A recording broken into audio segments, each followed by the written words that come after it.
Wait lang. Sobrang init po today. Alis na naman po tayo. Tayo po pupunta na naman kay Lola. At atin na po na naman siyang aakayin palabas upang kumain. After niyang kumain, and then after niya kumain, sabi nito,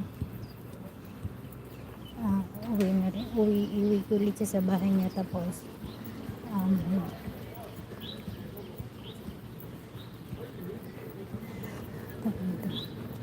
iwi ko siya sa bahay niya. Tapos uwi na rin ako ulit.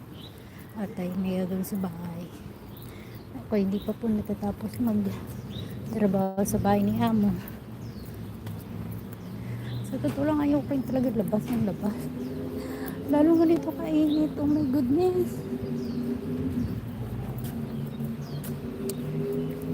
Sobrang init po talaga, promise. Nakakatamad lumabas. Ano pa tayong gagawa? Utos niya.